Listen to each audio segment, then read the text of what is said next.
Hi, seventh grade. Today I want to talk to you about oral tradition, which is a genre of literature that includes folk literature. So, oral tradition is when stories were told long before reading and writing began.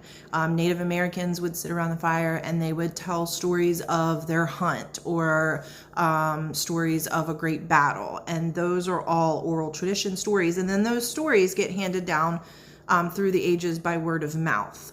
So the sharing of stories by word of mouth is called oral tradition. So the unit that we're going to do while we're on our virtual learning is oral tradition.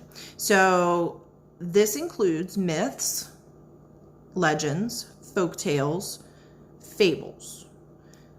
So the importance of the storyteller is important because wherever the story came from, the original storyteller told their story. But then every time it got handed down to a different generation and then the story got retold, a lot of times they would change little details here or there.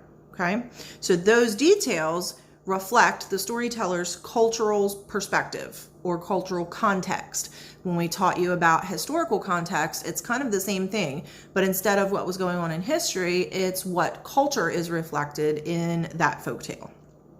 So many folktales, oral tradition stories can convey universal themes. So theme is the lesson or the moral of the story. So universal themes are ones that cross many cultures and time periods. So things like human nature, the struggle of good versus evil, friendship, things like that. And then when you have fables in oral tradition, those are going to have a moral where it's directly stated at the end of the fable. So the moral is good always overcomes evil, or the moral is slow and steady wins the race. That's going to be a moral in oral tradition. All of these stories are there to either explain how something in nature came to be or explain a lesson that we're supposed to learn. Okay, so when we're talking about the types of folk tales that we're going to learn about, one of them is myths. So myths are the tales that relate to the actions of gods, goddesses, and human heroes that interact with them. So lots of cultures have their own collection of myths. One of the most famous ones would be Greek mythology. So that's two of the stories that we're going to read are Greek and or Roman myths. Okay. Legends are going to be traditional stories that are based on real life events, and those stories get told and retold, and then they have hyperbole where it's exaggerated into a tall tale. So the tall tale has that hero and they perform these impossible challenges that no human really could do. The folk tales usually have real people, but they also usually have animal characters or magical characters. And if they have animal characters, then they're going to use what's called anthropomorphism. Yeah, I know that's a huge word. Anthropomorphism.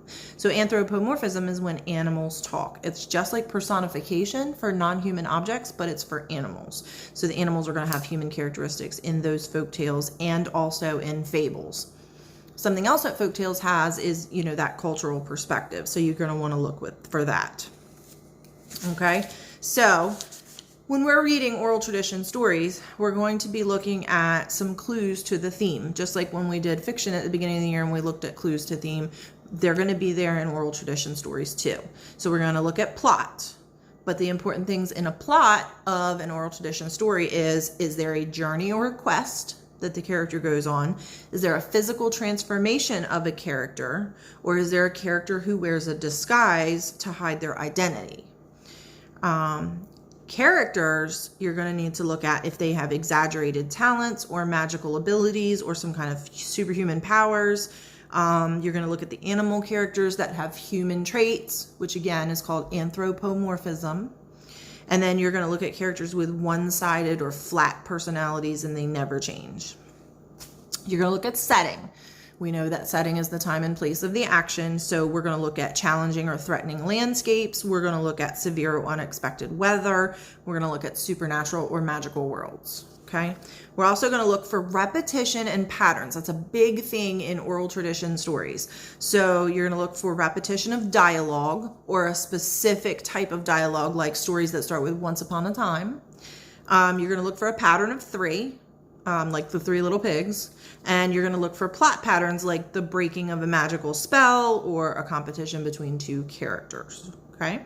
So that's just some information from your notes about oral tradition stories. But the big thing to remember, anthropomorphism is when the animals are talking, and that oral traditions started as stories that were told by word of mouth, and then eventually they got written down and changed through the cultural perspective of whoever was telling the story.